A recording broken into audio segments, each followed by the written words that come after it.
and welcome to another edition of What Does This Deck Do? This week we will be focusing on Death and Taxes, one of Legacy's most adaptable and versatile decks. Let's get started. Death and Taxes has a long and storied history in the Legacy format.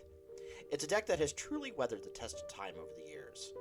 The origin of this deck comes from a variant on the quote, "All that is certain in life is death, taxes, and someone bringing a white weenie deck to a tournament." It originally began as a deck that abused interactions between cards like Caracas and Mangara of Corondor, but has evolved greatly over time to encompass that of a toolbox deck driven by control synergies and powerful hate bear effects.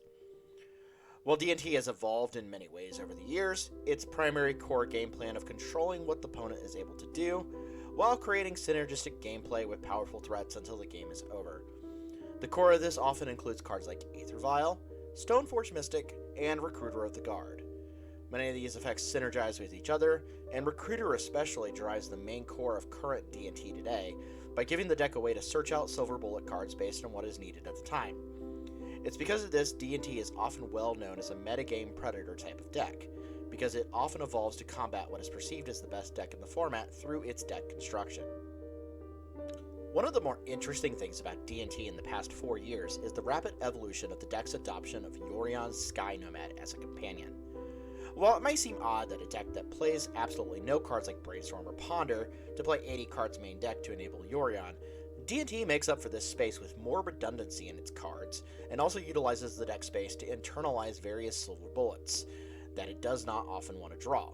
For example, having a Cauldron complete in your hand with no Stoneforge Mystic in play is very much a dead card in hand.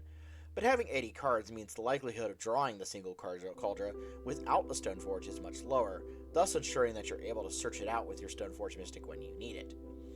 Yorion also provides the deck an insane value engine as it moves into the late game, as Aether Vial on 5 counters is very much a realistic gameplay option.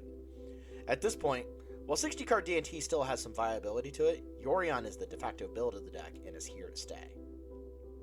Because of D&T's often rapid evolution, it tends to try new cards and color splashes more often than most decks get to.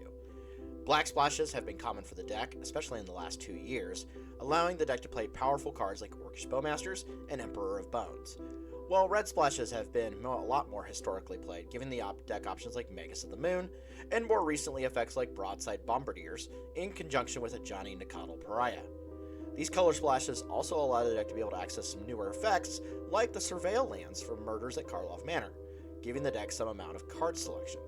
This is especially important for this deck due to the deck's size as a Yorion deck and being able to filter unwanted cards.